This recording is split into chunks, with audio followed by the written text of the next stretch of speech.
Күрең төбел және ат оқиғасы. Тәрбиелі тәртіптің құлы, тәртіпті елдің ұлы. Күндердің күнінде генералмен қош айтысып, батальонға баратын уақыт жетті. Бірақ мен жүрер алдында ғана болған бір оқиғаны айтып өткім келеді. Штабта бірнеше ат болатын. Соның бірі мен қала ішінде мініп жүретінмін. Бұл өзі аттың сұлуы еді. Бөкен санды, жал құйрығы сүзілген, ақ тірсек маңдайының төбелі бар. Мұны біз күрең төбел деп айтатынбыз.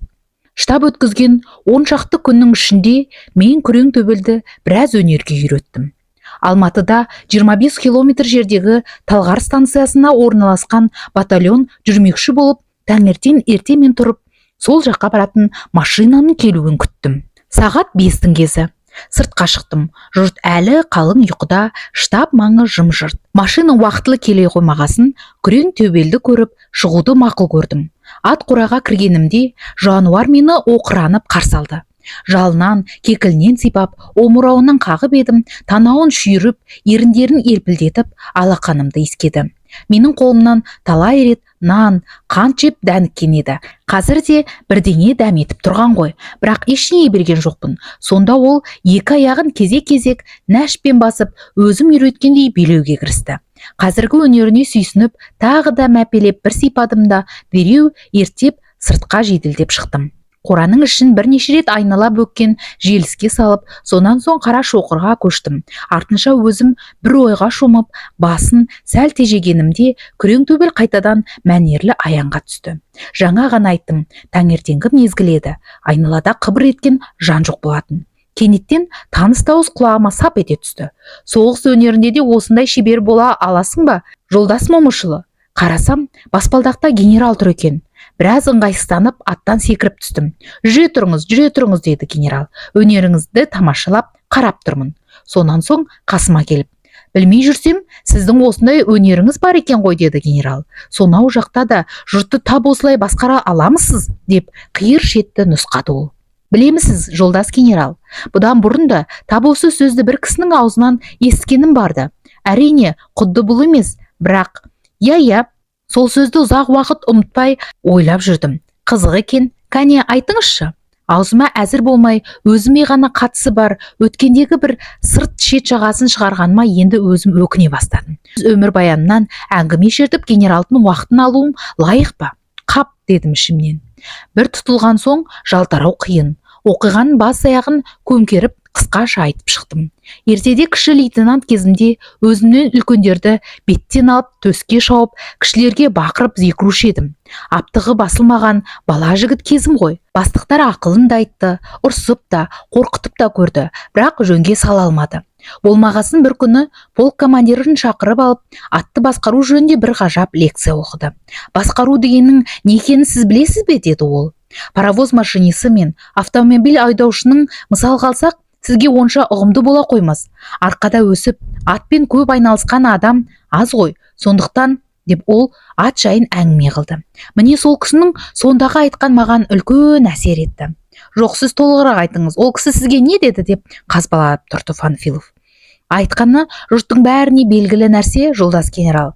Мен бұл жайды онсыз да білетінмін. Сонда да ол ат үйрету өнерін сөз қылды. Саяпкер кісі атты екі аяғынан тік тұрғыза алады. Мәнерімен жүргізіп билетеді алады, деді. Сон басқару амалдары жайында. Тізгін ұстау, жүген, ауыздық мәселелері. Басқарғанда шынашақ пен сәл ишара етсе болғаны ат өзі түсінеді. Қызық екен. Иә, сонымен саяпкер ол кісі үшін тіпті саусағын да жұмсап әуреленбейді. Өз тілегін атқа ишарамен сездіреді.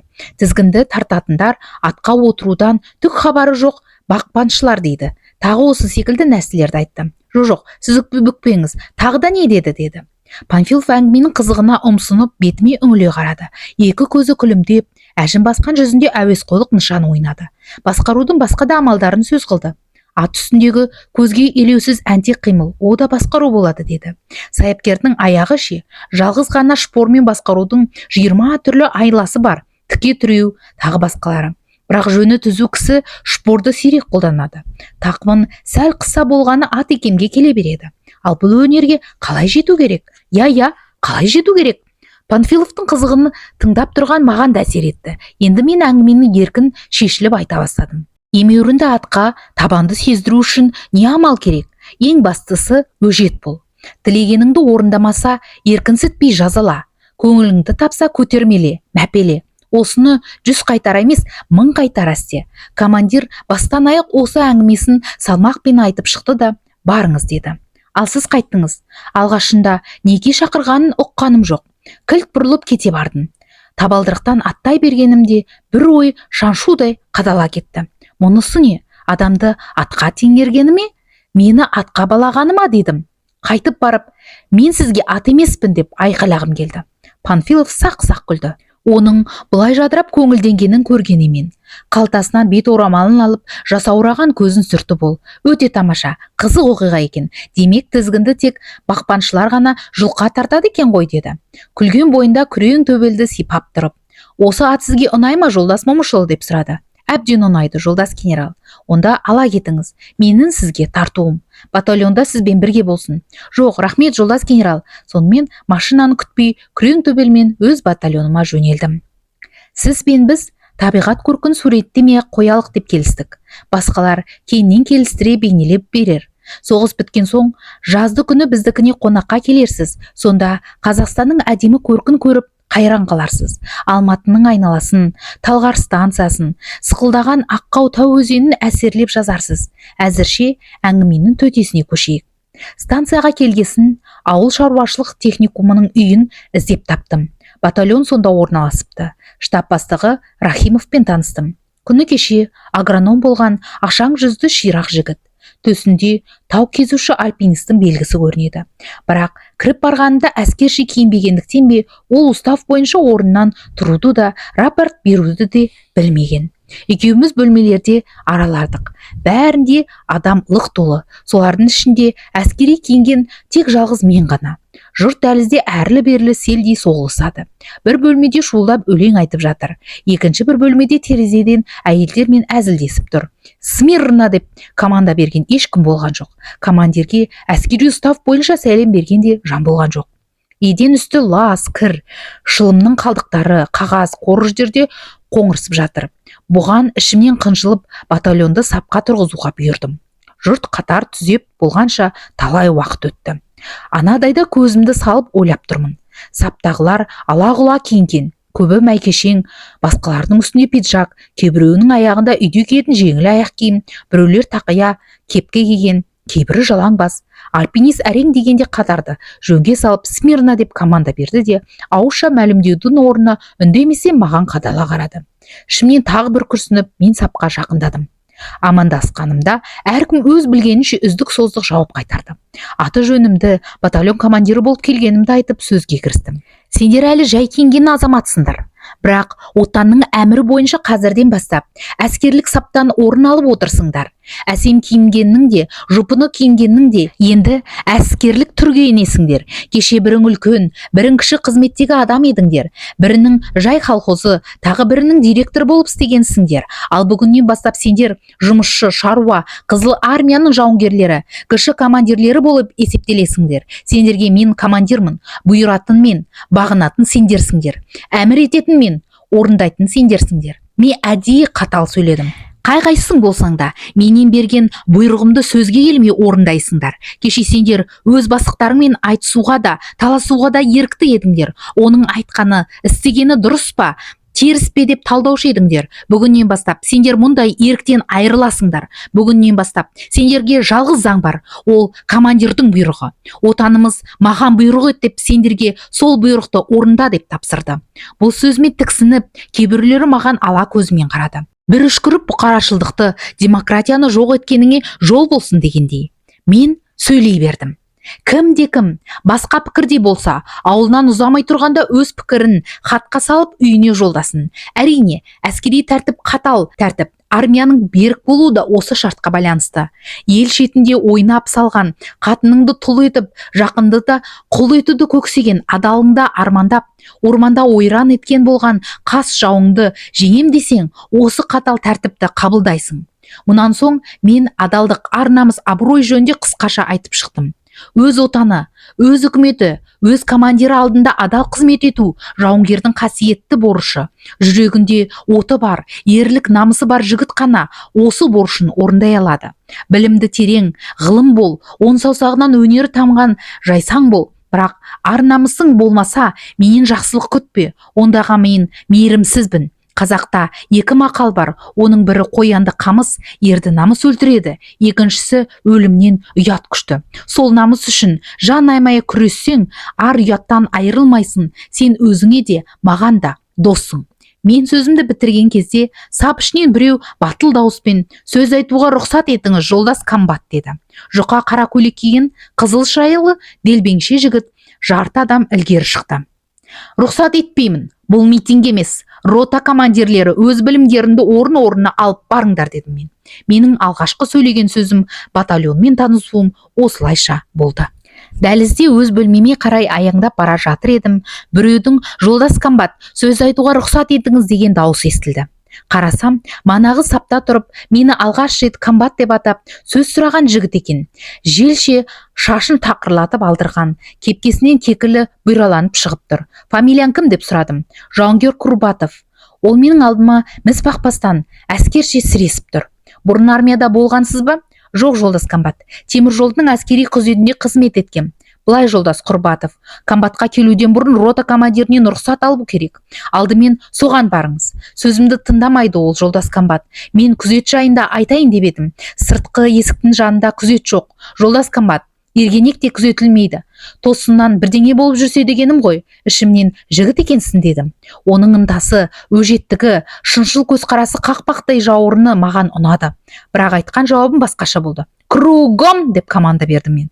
Курбатовтың түсі түтігіп кетті. Көзқарасынан мені ұнатпай тіксініп қалғанын байқадым. Оның ренішін ұқсам да, мен де оған ежірейе қарадым. Сәл бөгеліп тұрғаннан кейін Курбатов солдатша кілт бұрылып сырт айналды да коридормен адымдай басып жөнелді.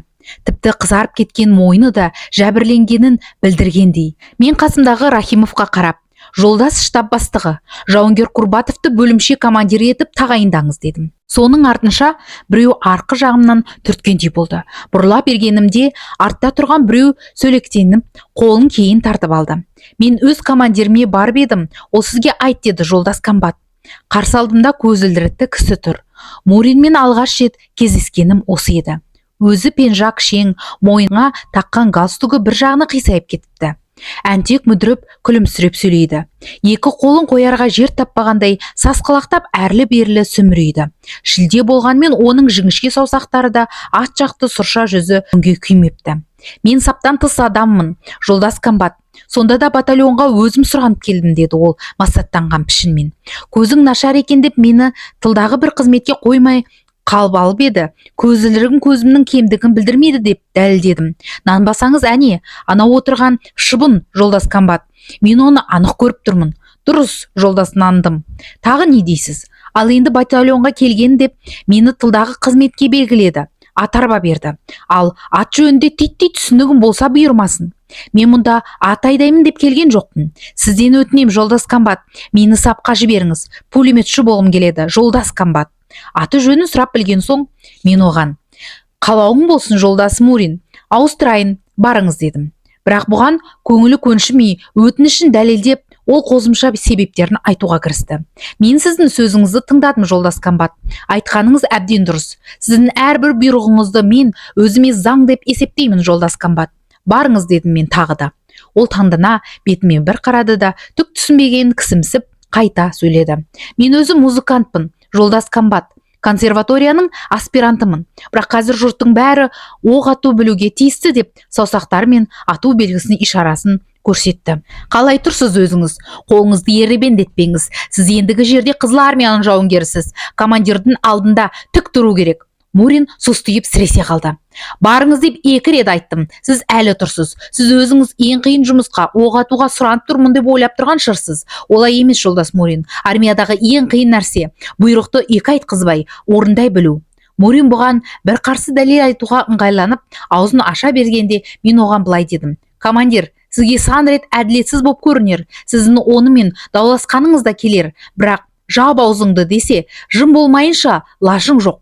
Қоймасаңыз, мен де соны айтамын. Барыңыз енді. Сонда ғана Морин өз жөніне кетті. Бұл күні мен рота, взвод командирлерімен танысып, ішкі тәртіп, әскерлік оқу ережелерін жасадым. Қарауыл белгілеу, байланыс орнату, шаруашылық түзеу жұмыстарымен шұғылдандым. Осының бәрінен іңірде ғана қолым босады. Өзім оңаша қалғаннан кейін қайыс сөмкемнен жаяу әскердің жауынгерлік уставын алып оқуға кірістім. Біраздан соң оны былай ысырып тастап ойға кеттім. Ұлы Отан соғысы жүріп жатыр. Гитлершілдер күннен күнге біздің жерімізді таптап, ілгері өңмендеп келеді. Жерімізді басып, кіргеннен бергі айдан аса уақыттың ішінде олар Смоленскке жетті. Днепрден аттап өтіп, енді тез арада Ленинградтағы Москваны, Донбассты басып алуға тырмысып келудің құдіретті сыйынғаны, қолданған тактика тәсілі, үміт артқаны қауырт соғыс.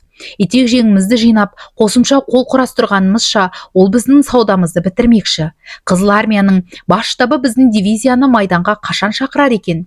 Оқу үйрету жұмысына қанша күн, қанша апта берер екен? Оқиғаның өзгерісі көз ілеспестей шапшаң. Майдандағы хал жайымыз тым қырсылдаяң. Ендеше жоғарғы бас командованияның бізді 2-3 аптадан кейін ұрысқа жіберуі әбден мүмкін. Қазір осынау үйдің панасында қапшық дорбасын жастанып, беймаза ұйқыда жатқан 700 адамды бойында қайратты, ақыл есі бүтін, оттанына жан тәнімен берілген, бірақ әскер тізінде түспеген армия тәртібіне төселіп ысылмаған адал жандарды осындай адам айтқысыз қысқа мерзім ішінде жауға төтеп бере алатын, оған тажалдай төнетін айбарлы күшке айналдырудың сәті түсер ме екен? Сізге мүмкін ерсі көрінер. Әйтеуір осы түні Ұлы Отан соғысы туралы, батальонмен бірге өзім аттанғалы отырған майдан туралы, өлім мен өмір туралы ойладым. Шартарапқа жүзірілген аса мағыналы, терең сырлы осындай ойлармен қатар, әлденеліктен ит оқиғасы да есіме түсті.